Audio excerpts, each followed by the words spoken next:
د اسلامی تاریخ کې یو لوی شخصیت حضرت عثمان بن عفان رضی اللہ تعالیٰ عنہ هم دی اور خلیفہ ثالث ذو النورین عثمان غنی مختلف نمونو باندې مشهور دی. حضرت عثمان غنی رضی اللہ تعالی عنہ په فضائل کې د قرآنی آیتونه هم موجود دي اور نصوص هم موجود دي چې احادیثو کې پیغمبر صلی الله علیه و آله وسلم دغه عظمت بیان کړی دی.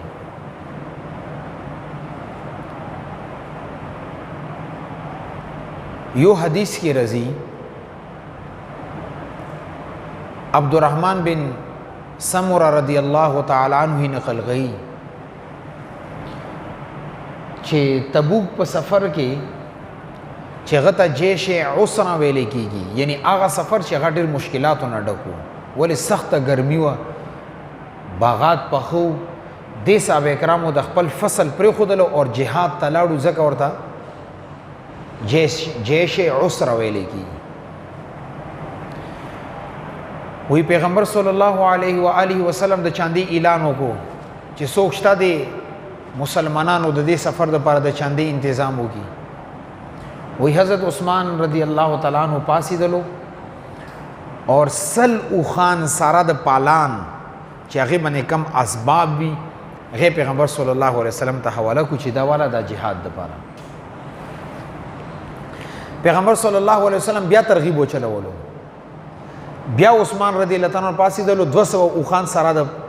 پالان هغې راوستلو، پیغمبر صلی الله علیه وسلم خدمت کې حاضر. دریم ځل بیا پیغمبر صلی الله علیه وسلم نور ترغیب وچلولو، حضرت عثمان رضی اللہ تعالیٰ عنہ 300 اوخان سارا د اسبابو د پیغمبر صلی الله علیه وسلم خدمت کې حاضر. نصابی فرمایي چې پیغمبر صلی الله علیه و آله وسلم خپل منبر نه په دې حالت کې رکو شو، هغې به دا فرمیلو چې ما علی عثمان ما عمل بعد هذه، دو ځلې دې وفرمیلو ما علی عثمان بعد هذه بعد عمل ما عمل هذه، د دې عمل نه پس که عثمان رضی الله عنه هیڅ ونه کړي نه دې ته ضرورت نشته، یا دا معنا چې دې نه پس که عثمان رضی الله عنه هیڅ نه کړي بیا ور باندې ګناه نشته. د ترمذی روایت ته 3700 نمبر باندې دا خوشخبری ته پیغمبر صلی الله علیه وسلم دنیا کې اورولې ده. او یو بل روایت کې راغلی دي چې پیغمبر صلی الله علیه وسلم یو غزوې لپاره د چاندي مطالبه وکړه. عثمان بن عفان رضی اللہ تعالی عنہ 1000 دینار راوړو اور خپل د لمنې نه پیغمبر صلی الله علیه وسلم لمنې ته واچولو چې جی دا والې دا جهاد دپاره چانده شوه.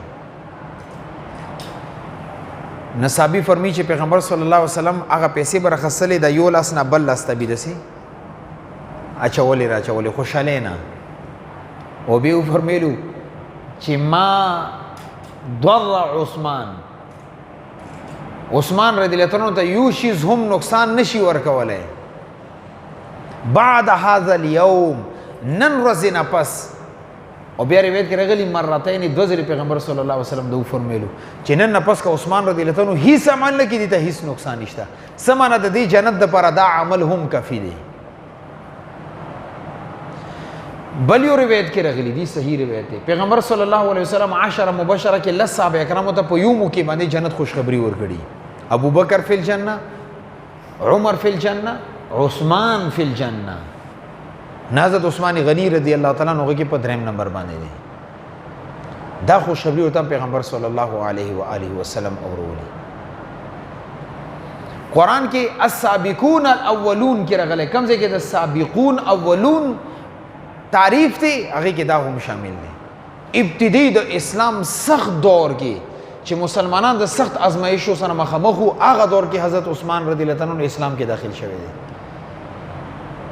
دیو جنا سابقون اولون کې هم دا شامل دي چې هغه ته کم فضیلت حاصل دی هغه د حضرت عثمان رضی الله عنه حاصل هغه ته الله پاک جنت خوشخبری ورکړي دی ته هم جنت خوشخبری ملاو ده هغه باندې جنت واجب دی دی باندې هم جنت واجب دی هغه کې هم عثمان رضی الله عنه سره فهرست دی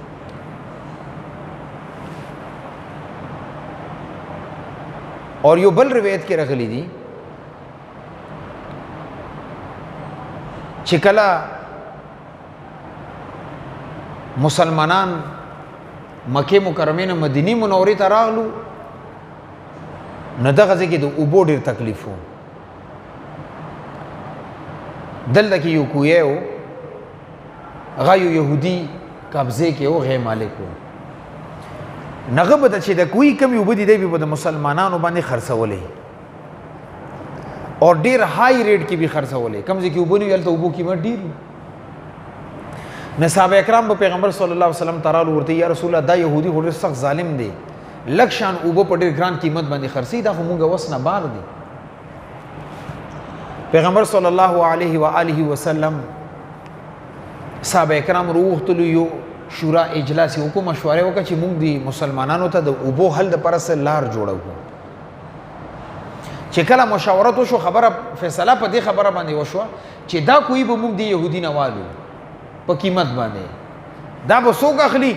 حضرت عثمان رضی الله عنه پیغمبر صلی الله علیه وسلم ته فرمایلو چې دا کوئی اخستل دا زما ذمہ داری ده هغه يهودي ته ورلو چې مونږ ته نه دا کوئی اخلو غورتي دا کوئی خو زنه خرڅوم او که به تاسو خامخ اخلي نیم خرڅوم نیم نه خرڅوم عثمان رضی الله تعالی عنہ فرمایي بس ټیک ته نیمه خرڅه څومره قیمت ته 12000 درهم هغه وخت کې قیمتي مقرر کړ چې کله نیم کوی واخصلو فیصله وشو چې اوس په څنګه چل کو خپل کې فیصله په دې خبره باندې وشو چې یو ورځ به مسلمانان دینو او باخلی او دویم ورځ به يهودو چې زبي مالک منصب د وبو خرڅوم عثمان رضی الله عنه صحابه کرامو ته اعلان وکړ چې کله زمانه بروي تاسو راځي څومره تاسو کور کې لوخي وی غاټه کوي چې دوباره دویمه درېمه ورځې مونږ ته ضرورت نه نو مسلمانانو به دا کار کولو چې د عثمان رضی الله عنه نمبر کې به د غون لوخي دوبو نه ډکو دو ورځې درې ورځې مسلمانانو ته وبو ضرورت نه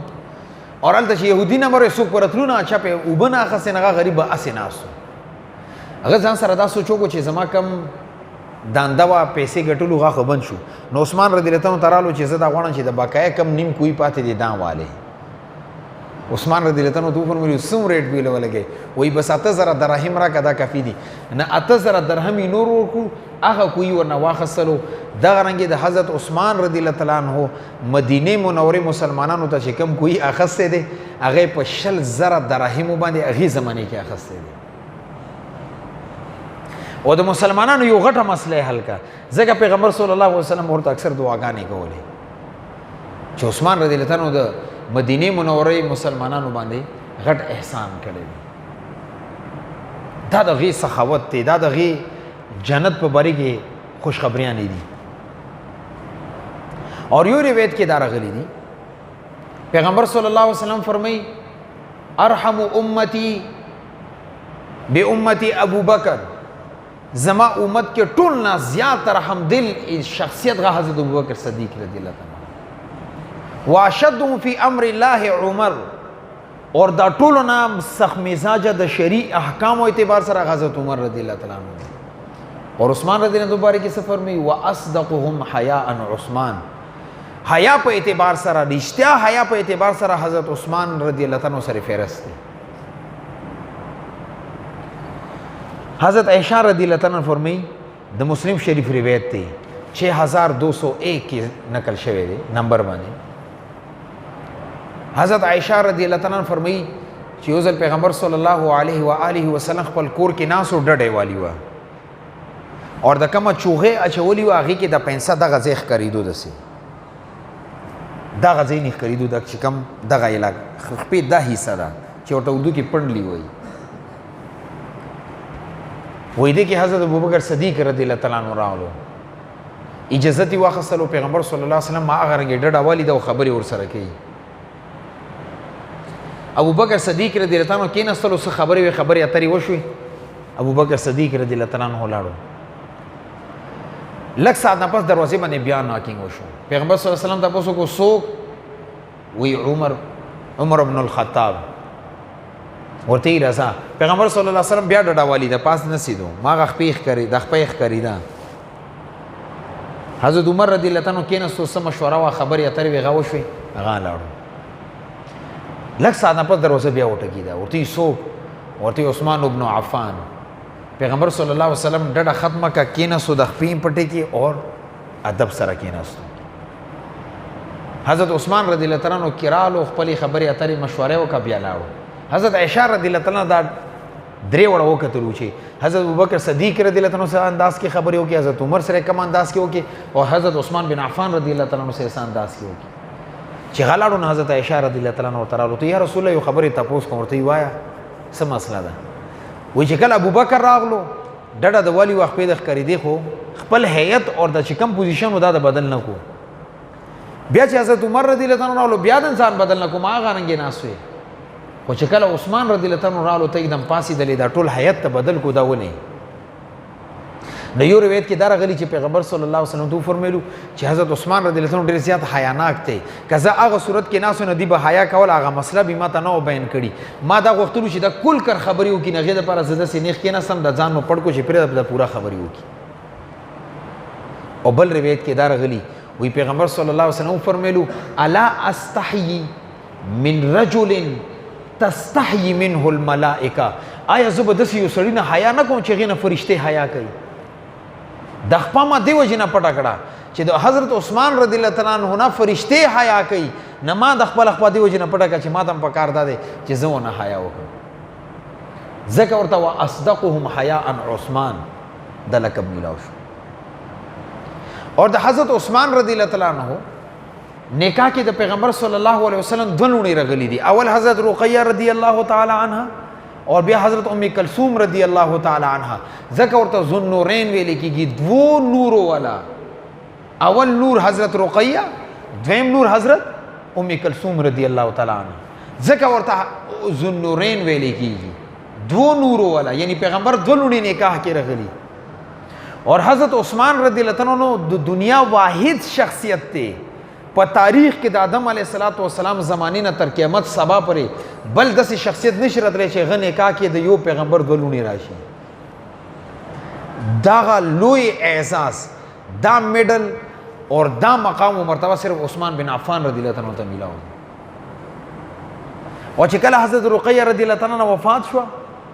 نو پیغمبر صلی الله علیه وسلم تو فرمایلو زمالو حضرت ام کلثوم رضی الله عنها بوستان نکاح کیوي. چې هغه کله وفات شو نو پیغمبر صلی الله علیه وسلم تو فرمایلو اے عثمان کچری ما درېمه لور وې اور دغه نکاح نه وشوي هغه هم ماته ته نکاح کې درکوله. دومره لوی مقام او مرتبه دا اعزاز هم حضرت عثمان رضی الله عنه ته حاصل دی. دا ټول د حضرت عثمان رضی الله عنه عظمتونه دي. نور داسې ډېر ګڼ شی روایت دي خو ما د څه روایت تاسو مخې ته دیو جن وړاندې کو چې د حضرت عثمان رضی الله عنه کم دشمنان دي هغې ته پته ولګي چې حضرت عثمان رضی الله عنه مقام او مرتبه څومره ده. د حضرت عثمان رضی الله عنه بغض کې کم کم بکواسات کې کمې کمې خبرې کې کاش لږ بخاري او د مسلم د چې کم زمونږ سنن اربعه کتابونه چې دی لږ کتلي وي چې دی کې د حضرت عثمان رضی الله عنه کم فضایل دي.